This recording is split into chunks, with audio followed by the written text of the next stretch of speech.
Right. Hello, hello, hello. Sorry for running late.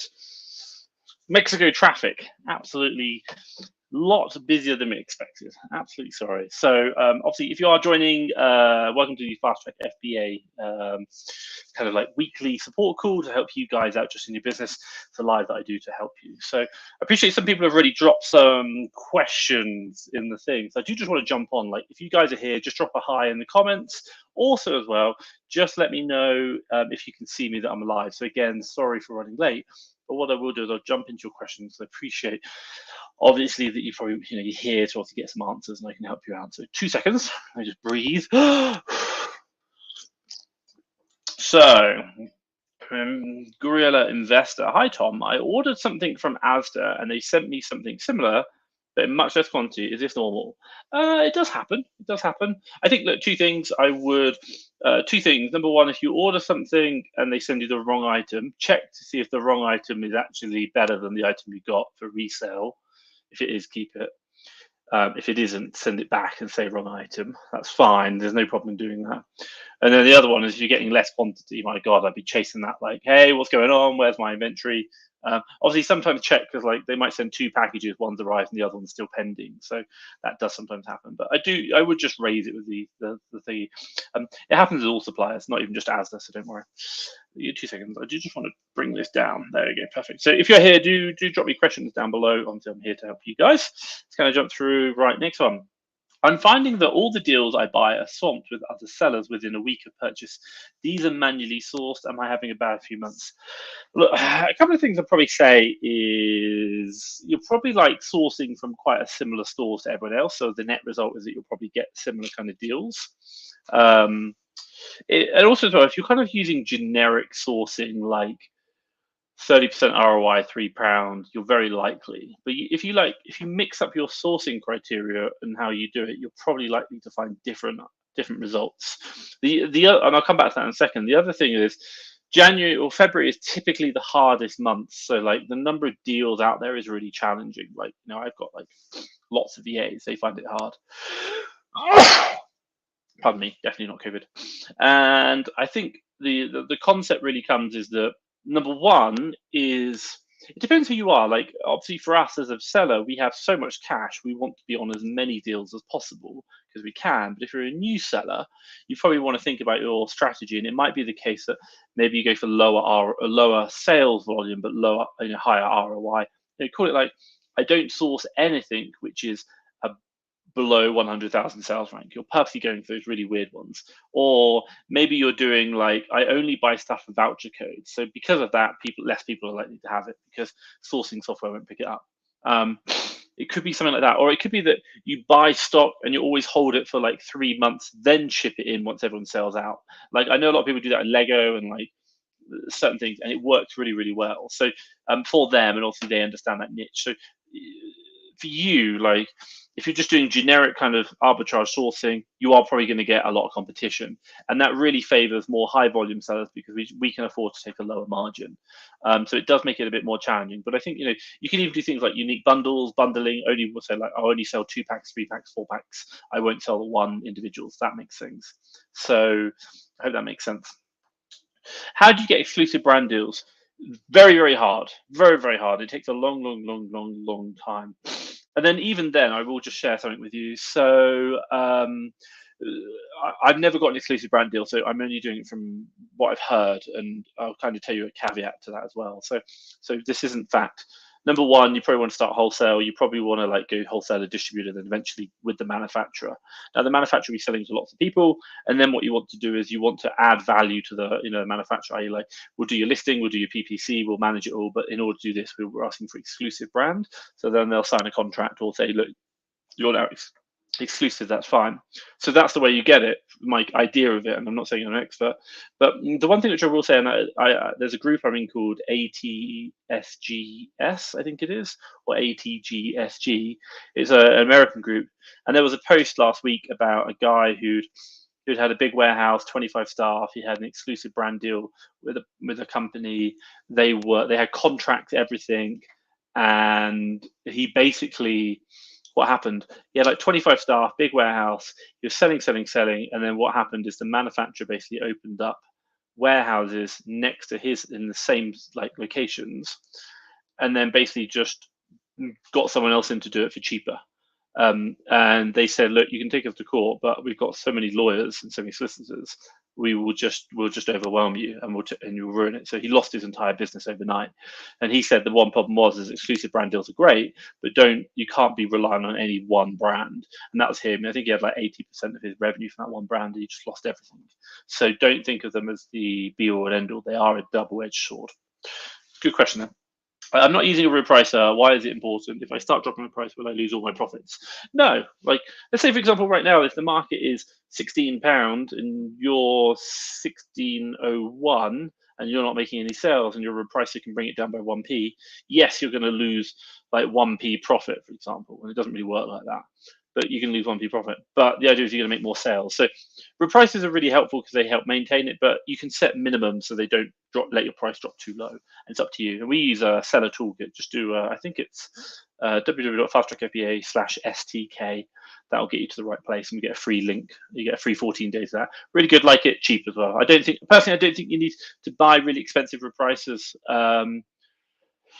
The guy Scott Needham runs a company called Buybox, so they do 50 million a year in the US, and I think they just use a bog standard repricer. They're like, we've tried them, it's not worth the extra. Like, it doesn't really do much more. They also were like algorithmic and stuff. Like, nah, it's fine. So we just, SDK we're pretty happy with, so it's fine. Seller toolkit. Good question though. Thank you. Hi, when is video coming about going over 85k?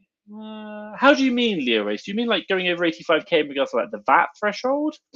I'm sure we've done some like videos about VAT and stuff. I'd watch them. If you're after one with about, we've done one previously. I've done one about Dan Gilmore when he went over the 85k.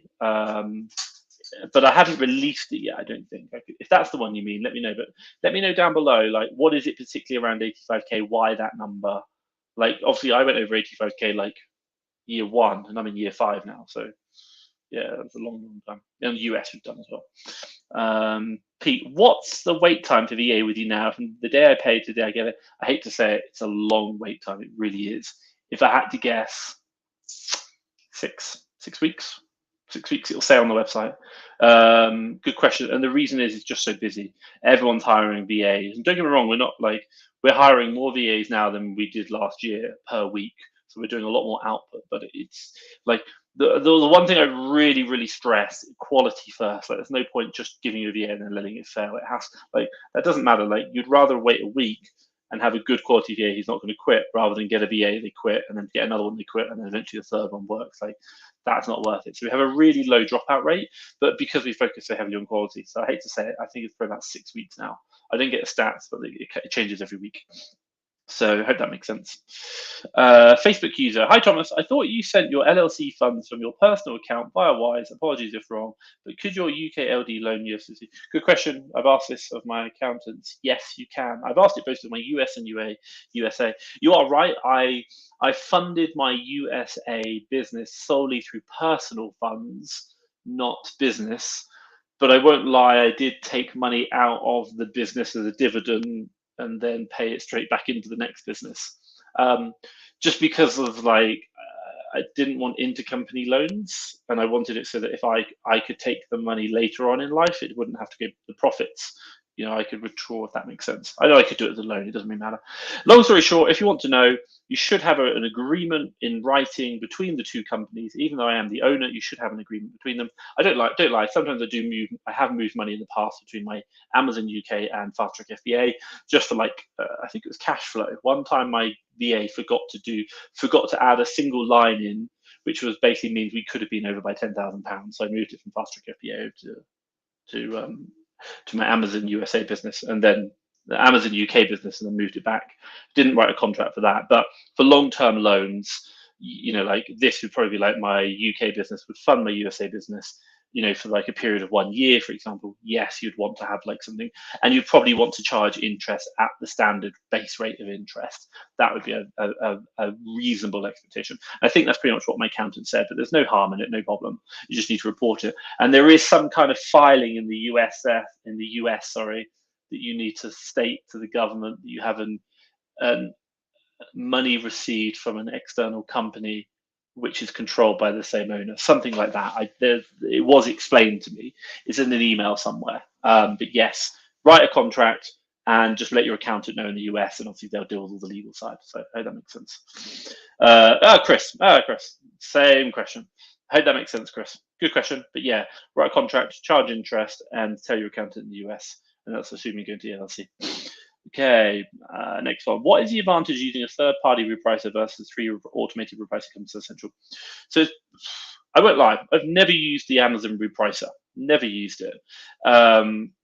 My understanding is that the repricer at Amazon will not go up. It will only go down. So if it's going like, say for example, if your price is like £20 and the next nearest competition is 21, you want your repricer to go up to £20.99, so that you're getting an extra 99p of profit. Fantastic. That's not technically right, but you get what I mean. Revenue, sorry. So what do we mean? Well, as far as I'm aware, Amazon doesn't do that.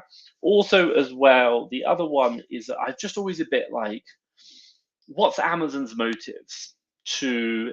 The two things Amazon like Amazon, and they like making the customer happy. Doesn't mean they necessarily like sellers. And I'm not saying they're going to do wrong by us, but they might not design the repricer to be one of the most efficient repricers in regards to helping me. Whereas an external repricer cares about me as a customer, and they want what's best for me. So personally, I just want to have that separation. And my God, even with like, if something goes, we see it with like distributor damaged, Amazon are like, oh, Amazon, you broke that. And they're like, no, it's distributor damage, and you can't do anything about it. So once there's something goes wrong with the repricing or you're not happy with it, there's nothing you can do. Whereas if you have an external repricer, you can see it all and you can kind of see what happens. And then also as well, you're like, I don't like you guys, I'm going to move to another one. So I think external repricers are better. And also so you can do rules and automation and stuff. Like if my stock's older than X amount of days, then change the minimum price so I can clear it down. So I hope that makes sense. Right, let's crack on. Let me know if that makes sense down below. Just going to have a quick sip of coffee. First coffee for the day. Hello, Tom. Is the token system in your lead service for reach?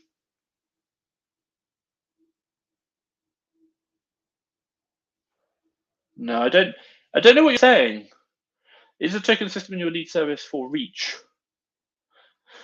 I really don't understand. PIS or question mark? I'm not sure. Any chance you could like explain it in a bit more detail down below? I really don't know what you're like. I don't know what the question is.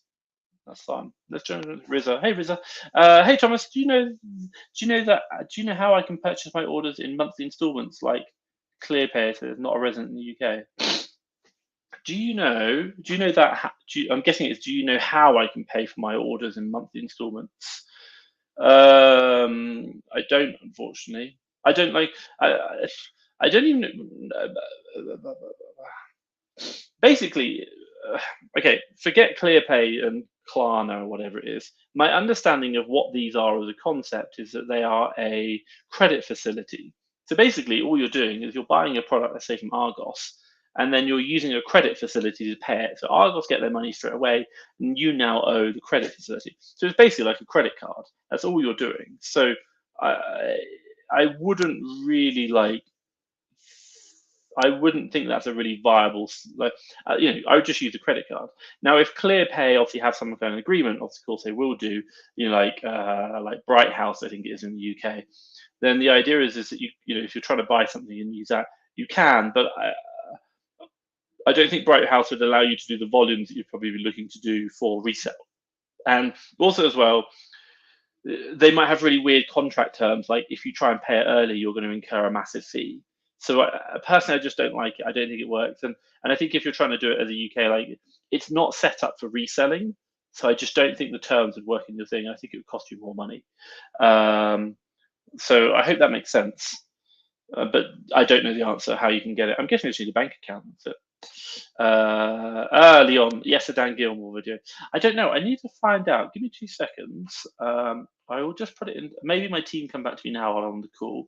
2 seconds. I will just ask. I'll ask my team. Hey, any news on when to expect the new Dan Gilmore video to be released. This is on. Cool, fine. I just asked that question. If they come back, I'll let you know. Great question, Leon. And it's really like it's a good video. Like it's a real shame. Like we've just like if I just come back, sorry. It's like we've got so much content right now, and my editors are full time. I have two of them. They're full time. They're working really, really hard, and we've got some stuff coming out. There's lots of cool things coming up and being developed, which I'll go into once they start kind of being released. But there's a lot of video content, around like that we're creating, which is just taking up so much time. And the editors do a really good job. Hopefully you see that. Like it's not just like talking head. They do a lot of kind of like overlays, animation. So we really want to make sure that when we release a video, it's a good quality video, and that it's valuable and it's edited well, not just kind of like like a 4-hour chat. So hope you understand. But yeah, great question, and we'll get it out. I promise you. Anthony, I'm really trying to scale up my art business. I already have 2 credit cards, 6 and 2.5. What are the cheapest way I can get hold of a big loan? I'm thinking 10 to 25. So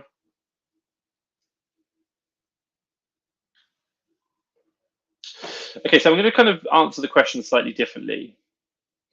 So a couple of things is, I assume you're in your first year. So top tip for you, get your, if you finished your full first year, in the UK, you have 10 months before you've got to file and pay your company accounts. What I'd really recommend doing is don't wait, get it done ASAP. The reason is Amazon, like literally the day after we filed our company accounts one year, the next day we got an Amazon loan, which was like, whoa, like they watch it, they see it, so they can see what's happening. So get that done, I really recommend. Obviously you want to be showing as much profit as possible. I know accountants like, don't show profit, but you want to show profits. Number 2, I would really be looking at, you've got the 2 credit cards, call the credit card companies up. Hey, how can I get an increase? My Santander, I have to call them every month to get an extra £1,000. It's like, oh my God. I'm like, I run £400,000, £200,000 worth of cash through your company every month, and you're asking me to ask for an extra £1,000 a month. Like, this is ludicrous. Couple of other ones I really recommend: call up your bank, ask about overdraft facilities. You can get £25,000 with Santander in their business bank accounts, so overdraft.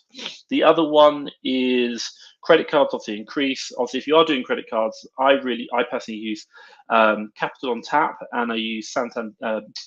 I use a Santander 123 business, the one Santander business credit card, 1% cashback, but I don't really recommend that. It's a bit of pain. The other one we do use is an Amex Platinum. You can use Amex Gold. Either one's are okay. I like the Platinum because I travel and I have free airport lounge and stuff, but they work out the same. Also, they're charge cards. They're not credit cards. So you can, like, I think we have 200,000 as of this weekend on both of them. So you can rack up really high, and they let you kind of rack up. But you do have to pay them off within 56 days. So they're like they're not 100% credit cards, but you can churn. In regards to loans, you can obviously do a personal loan into the company as a director's loan. You can even look at business loans, like SME loans. I think a small to medium enterprises are about 25 grand. So I'd certainly look at them if you're interested in that. There's a lot of credit facilities out there. I really do. So look around. I hope that's not helped out. I hope that's really helped out. Try and expand the existing lines of credit first, then look for new lines of credit, and do that from the business perspective. And then after that, then look at your personal. And then also, don't be afraid to speak to people going like, hey, you've got 10K, I'll give you 10% on it on a year. Like, you'll make more than 10% net profit from it. So you can do it that way. Again, just make sure your company is profitable. Leverage is a dangerous game. I will say a big warning: don't just take credit cards or credit if you're not profitable. You've got to prove you're profitable. Do your accounts. Okay. Good. Guriella investor. If I went for slow selling, high ROI, would I need more cash but lower ROI and faster selling products? I would need less cash, but I'm at risk of losing due to high competition. Okay, let me give you an example. Let's say, for example, you invested £10 today and you could sell it. It's really hard. The concept is you put because you don't buy one product. Let's say, for example, you have £100. Now you could buy slow selling items. Each £100 item is going to make you 50% ROI. You're going to buy 10 items, £10 each, 50% ROI. So across the whole portfolio of £100 items, it might take you, let's call it 3 months. So you're going to be making £50 on the £100 investment, 50% ROI over 3 months. That's about what, £15, £17, for example, per month. I know it's a really crap thing. Then the other one is you do, so 50% ROI here. Then the other one is you're doing £100 investment again, faster selling items, lower profit. Let's call it like, I don't know, let's call it 20% ROI. So now you're making £20, but let's say, for example, you can do it in 1 month, not 3. Well, now it's going to generate you, so 20% ROI on a £100 investment is £20 per month. So I think I said there this is like £17 and this is £20. There's not much difference. It's just based on the ROI and the speed. So yeah, like not necessarily more cash, but your cash will be invested for longer. You'll probably have less work to do. That's why it works really well for one-man bands. But if you're going for higher volume, it's just more logistics to do more work. So I hope that makes sense. There's pros and cons. I can't tell you the answer. I really can't. I think for you is you've got to find out what works. Do that. Honestly, probably do that. Limitless. Is the token system your lead service for each piece for any quantity? Okay, so if I just in the Fast Track FBA leads, I won't go into it too much. You buy leads from us. I think it's like 45 is the basic package in the UK. And that's 45 tokens. Now you come in, you browse the deals, and we allocate each deal a certain number of tokens. So it's not like 1-to-1. It could be 1-to-1, 1-to-2, 1-to-3, and it's all based on the profit. So if you're buying a deal where it's between like £0 to £1.99 profit, it'll cost you 1 token.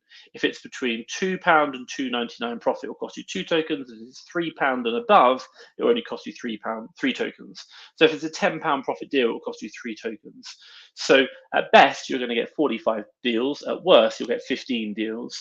Now, these should be deals that you're buying. If there's any problems, you can get a refund. So in comparison to other deal services, we are more expensive for the number of deals you get, but in comparison to how many you actually buy, i.e. go away and buy the product, they should be about the same.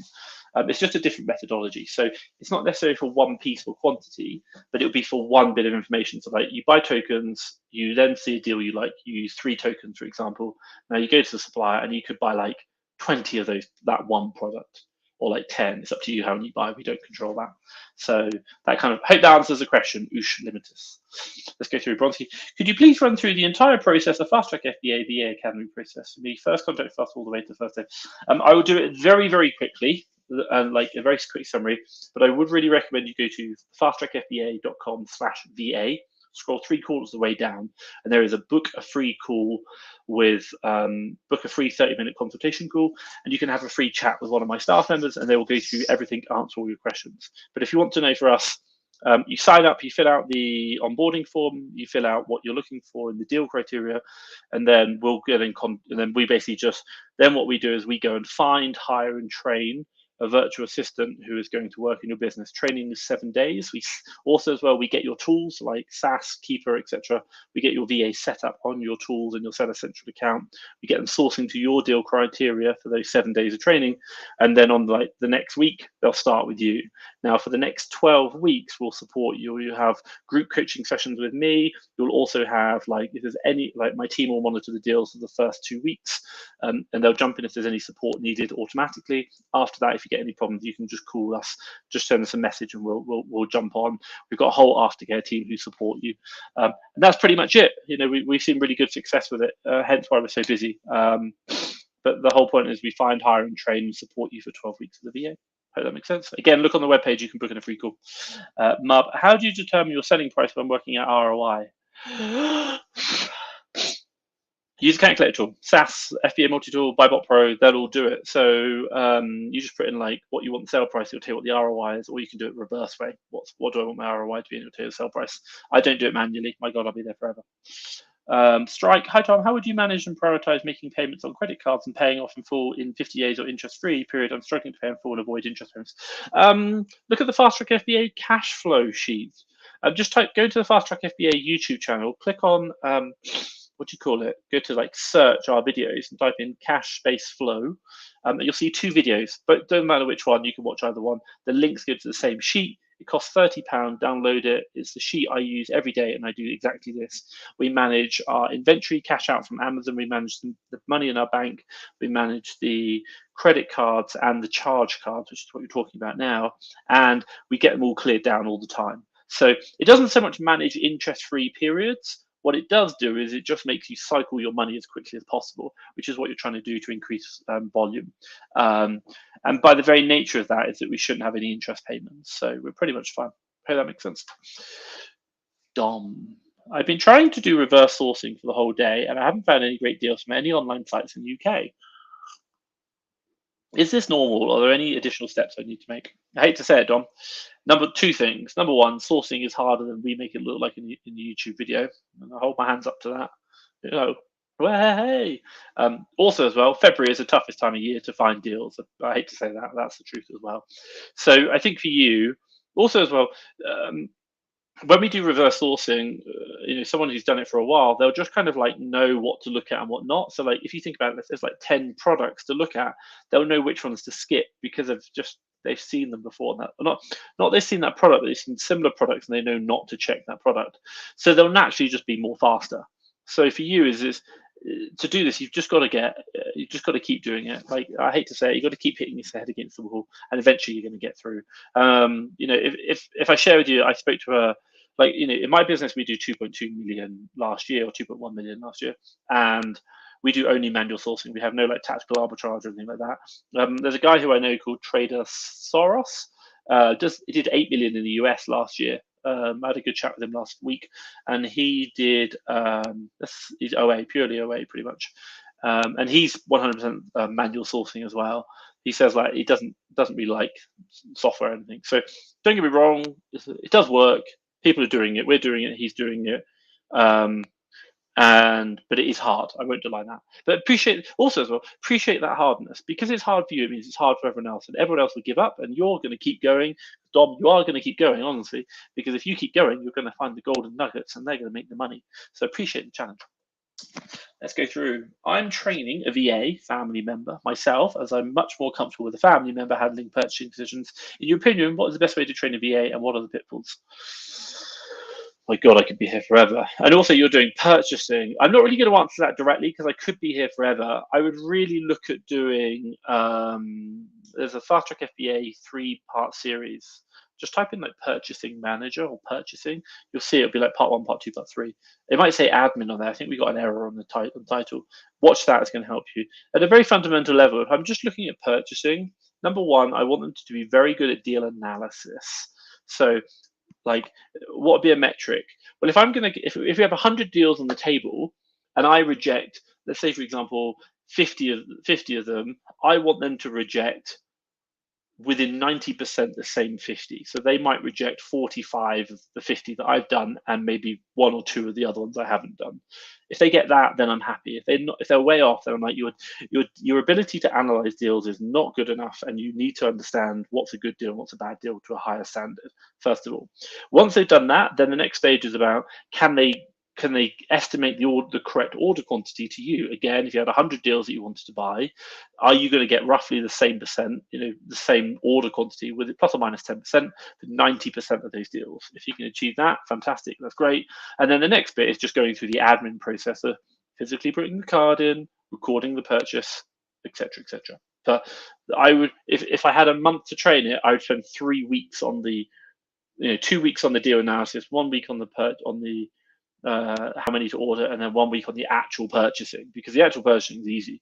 So, and that's it. That's it. It takes me about 3 months to fully train a sourcing VA internally to the standard where we want. Then we can completely sign off, and we're very happy. Redo. Okay, I haven't had any Express Gold charge cards. This is going to help me grow my FBA business. It could do. It could also help you ruin your business if you don't manage it correctly. Managing debt is a dangerous game. I'm not saying you should be doing it. You've got to learn. It's going to help you buy more stock if you can spend it, but it doesn't necessarily mean it's going to be profitable. So, just by the very nature of how you're asking the question, I'm just a bit like, So I don't like it. Could do, it might not do. That's all I say. Jason, I've been using Fast Track FA leads for 1 month. I'm noticing quite a few leads from EU companies. Can I still reclaim VAT on these orders? And is it easy enough to do so? UK VAT registered sellers. I think you need to check the companies. I think you really do. There might be a couple whereby you're not able to. Like the EU ones, they'll have like they'll have a UK VAT register. My top tip would just be like, send them an email, go on their website, or just Google the company name plus UK VAT, or like VAT GB, and see what comes up. You'll probably get a number. That's it. That's the only way you can legally reclaim that money if they've paid it in the UK, or unless you're obviously paying VAT in their country. But I think so, there are some, I don't know off the top of my head, and we are doing an update to the leads. It's just a massive process in the background, but that's gonna, that's taking months, and it's still going to take more months. But we'll make some good changes, which will really help you out. So yeah, you got to contact them. Sorry. English with me. Buy box has been held by an FBM seller for weeks. So I've just listed this, and yet some inventory is still being transferred. No sales since it was live for 5 days. I'm getting session views. I'm getting session and views. But are you getting the buy box? Like, good answer, by the way. I'm getting session and views. So obviously you're looking at the right data. Well done. But I'm not assuming you're getting the buy box. So number one, do you actually, some inventory is still being transferred. I'm assuming you've actually got active live inventory and you are live on the listing, not it's still in transfer. And when you click on the listing, it says, English with me as a seller, Prime, and it says delivery tomorrow. That's what you want. If it says delivery in 5 days, 6 days, because it's in transfer, that ain't going to help. You've got to wait for it to go live. It's actually live, ready, sat in the warehouse, so you go, not transferring between warehouses.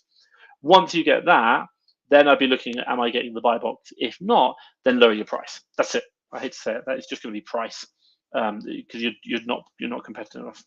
Hope that makes sense. Good response, by the way, and well done for looking at the sessions and the views. That's a top point. Really well done for taking that. I cannot stress that enough. Jay Products, how are you getting ungated for products in the US? Does the prep center take care of interesting enough, Jay, we've done zero ungating. We've done $250,000 in sales right now. I think we did it just shy of $80,000 last month. We've done zero ungating in regards to the typical ungating process. You could ask your prep center to do it. We literally got to about 7,000 revenue just by selling only ungated products automatically, gated products that weren't gated. Non-gated products, I think you should say. 7 grand in that, and then we just managed to get automatically ungated in quite a lot of stuff. And now, as we do more revenue, they literally just auto ungate. So we're doing the auto ungate approach. We never had to do anything, and never had to ask our prep center. But speak to your prep center, see what happens, and do it. If not, ship it to like a friend's house or something. They can probably do it, or there might be a service in the US to do it. Leon Wallace, Tom, I'm at 83 sales in the US and make 83k sales and making no sales to stay under the VAT threshold. I worked out Amazon pay back 20% on non-VAT registered businesses. I worked out I would earn more doing less work. Ooh, okay, cool, that's good, fine.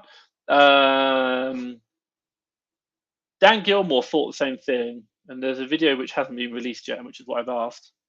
Oh, 1 second. Someone did ask this question.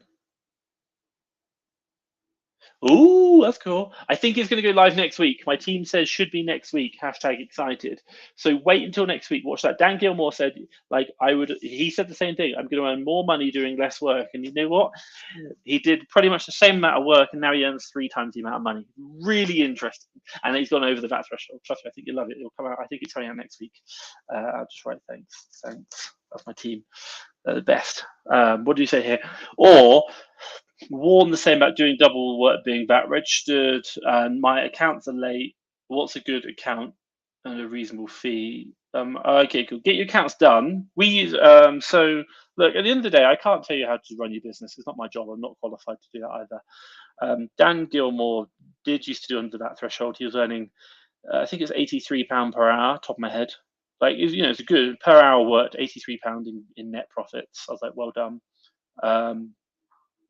He's gone over now. It's about 2 years later, and obviously grown the business. So really, really well done to him.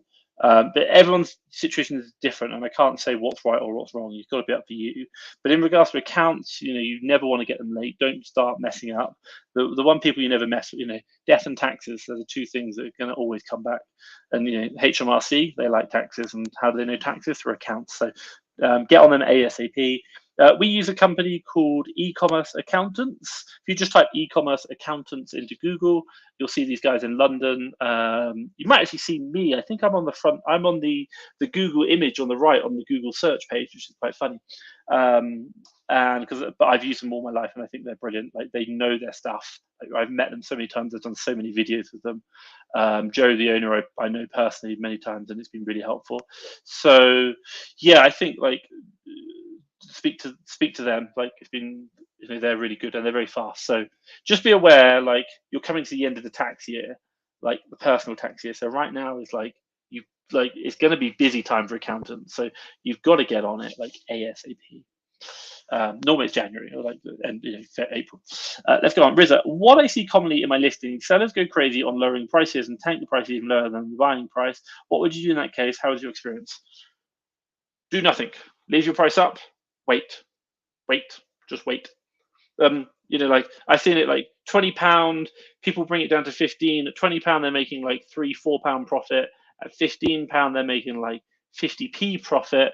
You're like, man, you need to sell the £15 item 6 times to make the same as selling it once at £20. Just wait. Honestly, it's up to you. Like, I won't lie, in my business, we do crash listings. I don't say crash, we do reprice down, and the net result is that people kind of compete against us and we see it down. It's a pain, but we just want to clear the stock out because we're like, this product's never coming back. We're not going to get the money back from it. We just get it out, whatever we can do. But it doesn't mean that everyone has to follow us. It really doesn't. You can just sit there, hold your prices high, wait for the competition to go, then sell. Like, I think you need to really understand that. So just wait. Like, honestly, for us, like, if you want to know, within our business, we changed our strategy kind of like last 2 weeks ago. We were quite more aggressive in turning stock, but right now we're like slowing that down a bit because we've got so much stock, but we've got way more cash, and it's like, why are we trying to get more cash? We don't need it. We've got too much cash.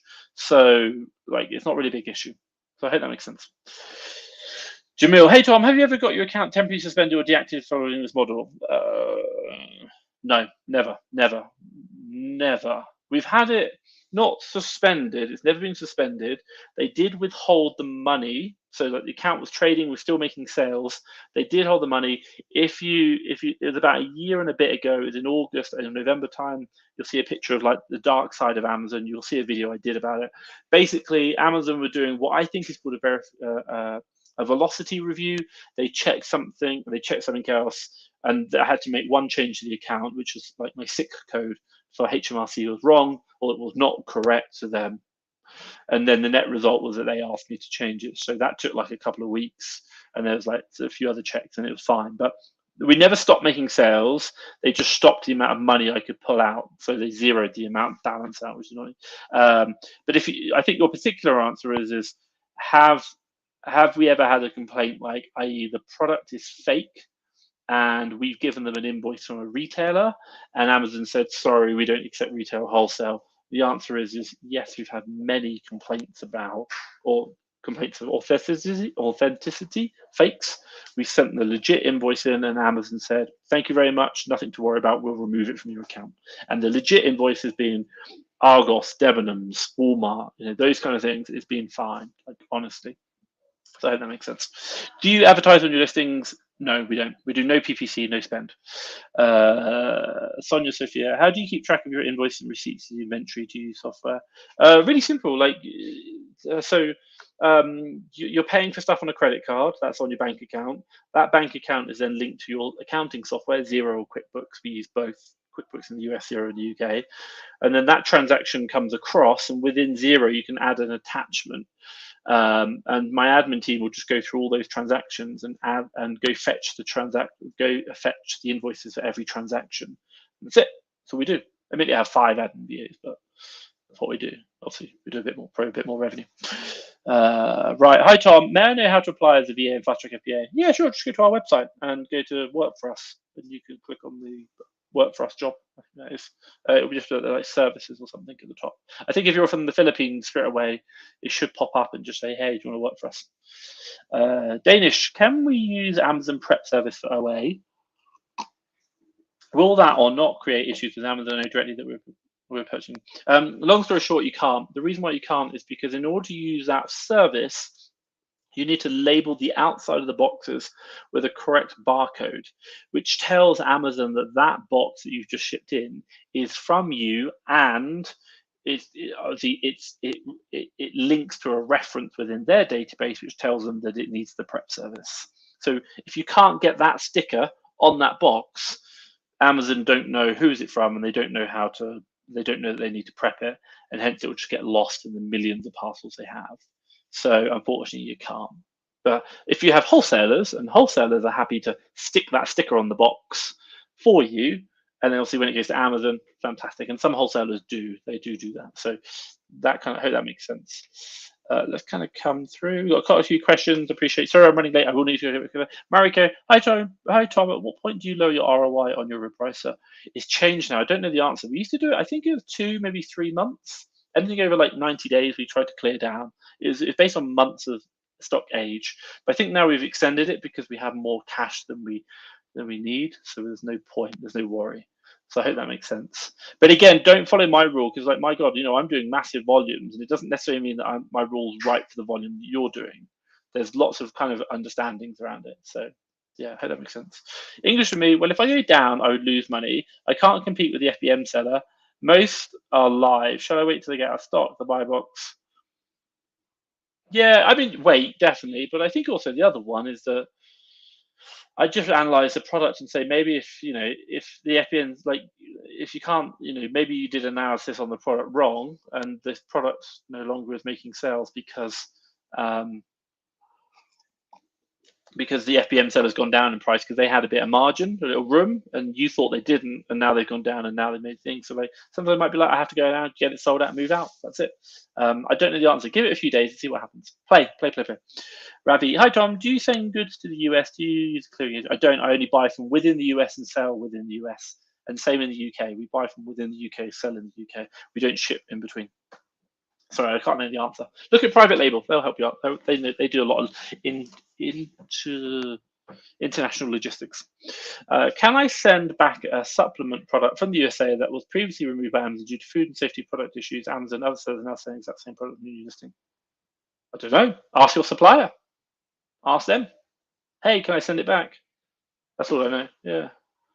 Why can't you send on the other list, on the new listing? I don't know. I'm not saying it's what you should do. I'm guessing it's being removed. The new one's going to get shut down soon as well. So yeah, but you can send it. Ask your supplier if you can send it back. English for me, I did make the price lowest, but the seller went lower, and I don't want a price war. Welcome to Amazon. We work in a marketplace. Unfortunately, price wars happen. We see it all the time. Penny prices, penny crashing. People talk about it all the time. It does happen. It's a shame, but it's the nature of Amazon. Sonia, is there any benefit switching from a personal credit card to a business credit card? Yes. Just 2 things.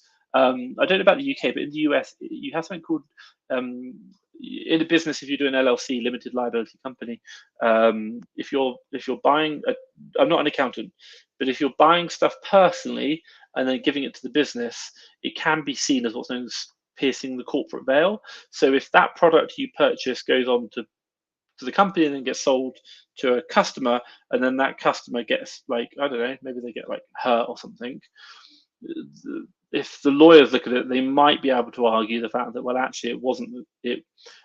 It was you who purchased it, not the company, and the result is that the liability should fall on the company and you because you're both equally responsible.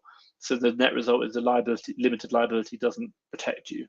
So that's one thing. The other one as well is like business, like to get increase, like just liability. Also as well, like if the business, if something goes wrong in the business, the business can fail and not affect you personally, but if you've taken the debt personally, then you're carrying that for the rest of your life, if that makes sense. So personally, like if you want to know me, I have 0 debt on personal credit cards, but I have like, my God, maybe like 200,000 in business credit cards, and I don't think I'd be able to get that on a personal one, if that makes sense. So yeah, I just keep it all in the business. Next one. Hey, side hustle.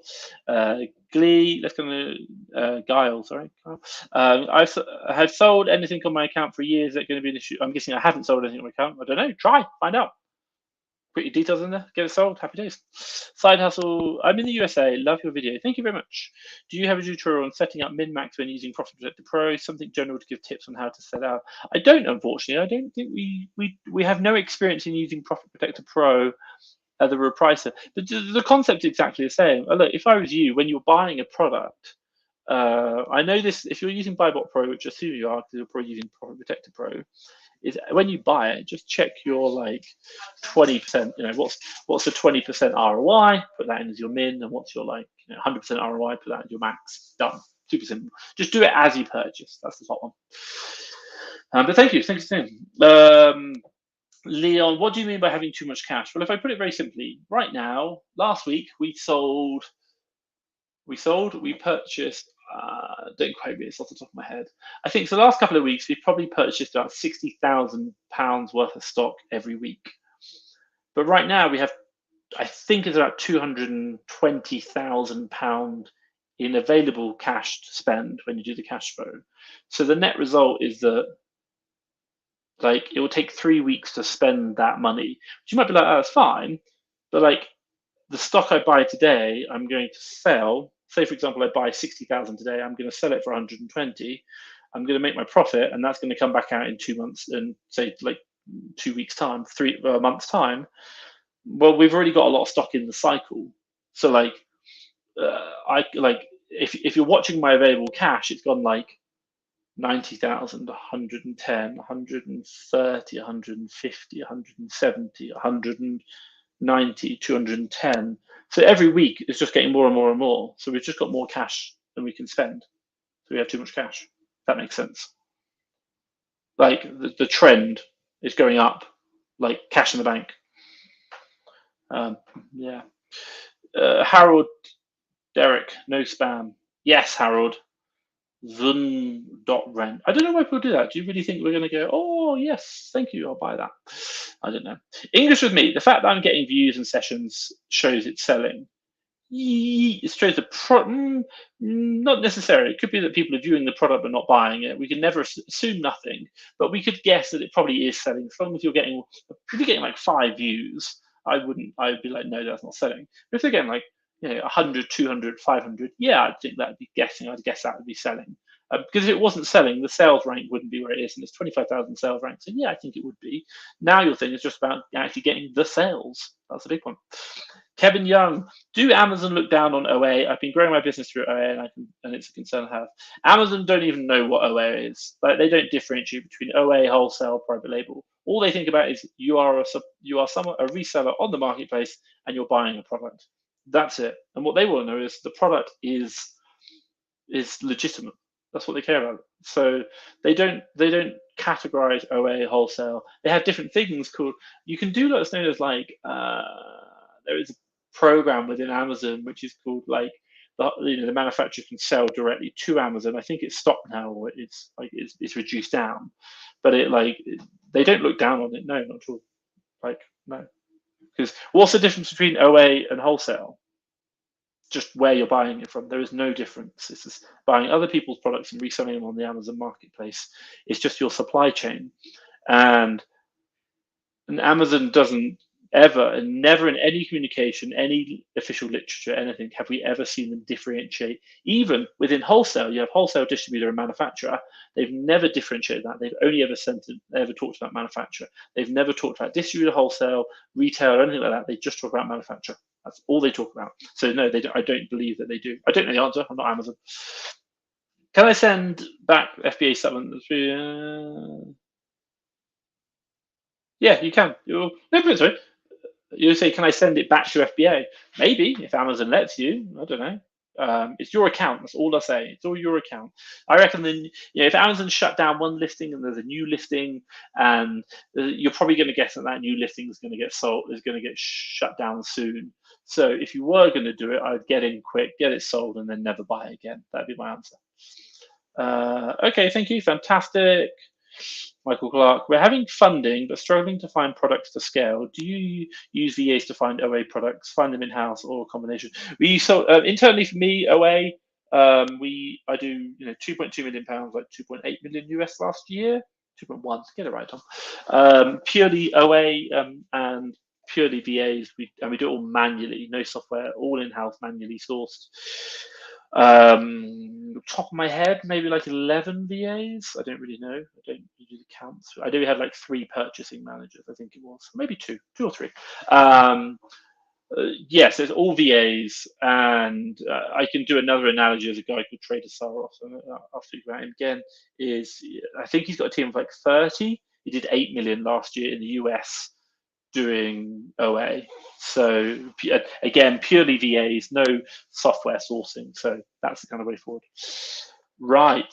The time now is 9:59, so I'm going to kind of try and finish up. So appreciate I was starting late. So any final questions, drop them down below. I'll get them cleared up and then we'll finish. So quick coffee and then the final run. Oh, I love coffee. Right. Jamil, what's your suggestion to people who are about to start OA without any past experience? Just buy lots. Don't spend too much on one product. Buy lots of little things. Obviously buy them from legit sources. If it seems too good to be true, too cheap, it probably is. Don't buy from other resellers. Don't buy from eBay, etc., etc. Buy from big, well-known brands who are going to be buying legit products. If you even question the legitimacy of a product, don't buy it. It's not worth your account. Just buy a kind of range of products, ship them in, see the process. That's it. That's what I'd really recommend. Super simple, but learning, and it's going to take time. Expect it to be a hard grind. My God, if you were making like, hey, I've just found a product and I've just made $1,000 in like a day, and it's your first day, like everyone will be doing this. So like, it's not going to be easy. It takes time. I promise you that. It's a business at the end of it. A real business. Treat it like one. Kevin Young, sorry to be clear. What I mean is, do Amazon look down on buying from UK retailers and reselling on Amazon? Is it frowned upon? Nope, not at all. If you buy from UK resellers or resellers who are dodgy and illegitimate, that's a problem.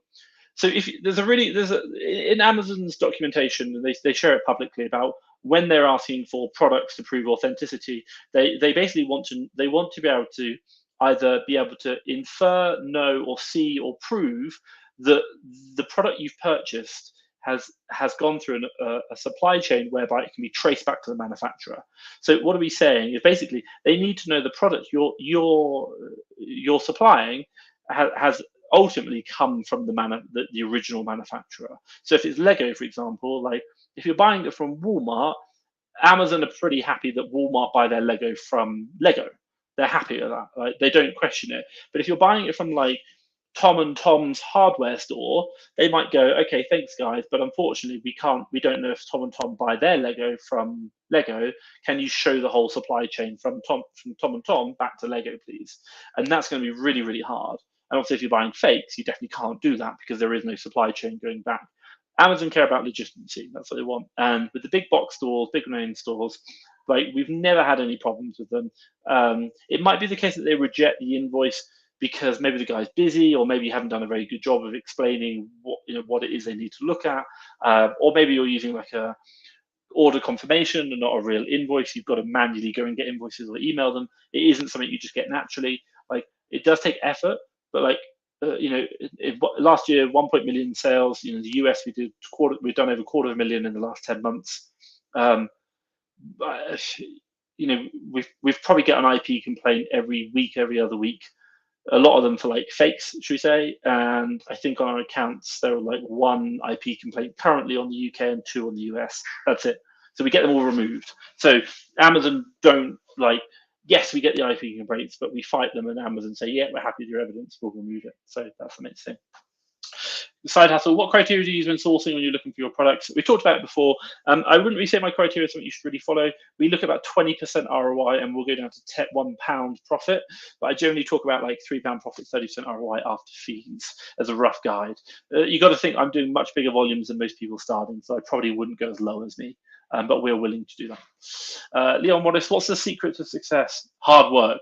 Showing up. And I hate to say it, I've even had people on coaching calls who'd be like, Tom, I paid money for your coaching call. PS, don't book a coaching call with me.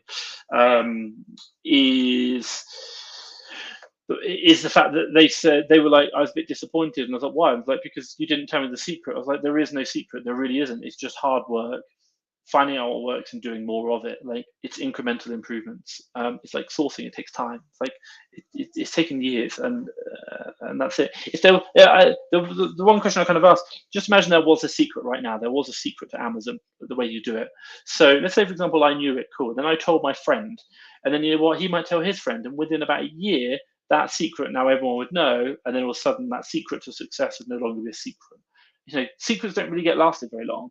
Like, there's lots of stuff which gives you an edge, but there is no like secret. They all just help out and they compound. And the real thing which I'll say is, if you just do this business model okay, you'll make okay money. But if you work a little bit harder, find your little edges, cashback, credit cards, voucher codes, all these little things, they are just little nuances. I promise you that. That's the difference between okay to really good money. But it is a very fine line. That's the big thing to think about. And I know that with a lot of people, and I've seen it, like, you know, from a lot of conversations I've had. Bronski, what would you say is the minimum criteria when sourcing for it to still be worth your effort, risk, appetite? My God, like sometimes I might even go down to 10%, like 10% ROI, and you might think I'm crazy. That's a 5% net margin, and that's like very little wiggle room. And I'm not like, it all depends. Why? Because like, even if I make 10% ROI on like 100,000, that's £10,000. And if I've got a million sat in the bank, well, I'd rather have an extra 10 grand profit than nothing, because the bank isn't going to pay me 10%. So I hope that makes sense. Leon Wallace, thank you. And final one for the day. Check. What services do you use for cashback? US top cashback, UK top cashback, Quidco. But also we use Amex Platinum credit cards, Amex Gold credit card, and Capital on Tap. I really like the points. The points are amazing, like really, really amazing. UK, I saw UK, top cashback, Quidco. We don't use complete savings. It's just not worth it anymore. The volume we're doing, they shut down the accounts too quick. And then finally, the credit cards I just talked about. Platinum, Amex, Gold, Amex, Capital on Tap.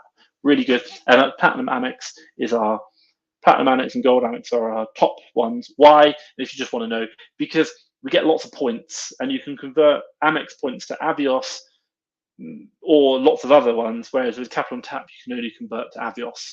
And I like hopefully if you ever watch my videos, I like to travel, 5-star hotels, you know, nice flights. Like I want to do more of that, like I really, really do. So Amex is our new premium purchasing card, so that's good.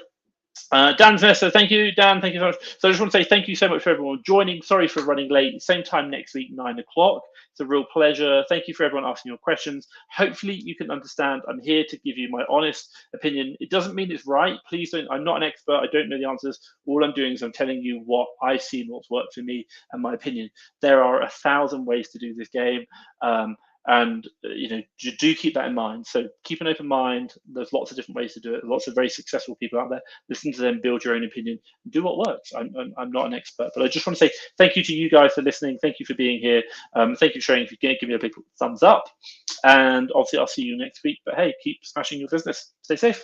Bye.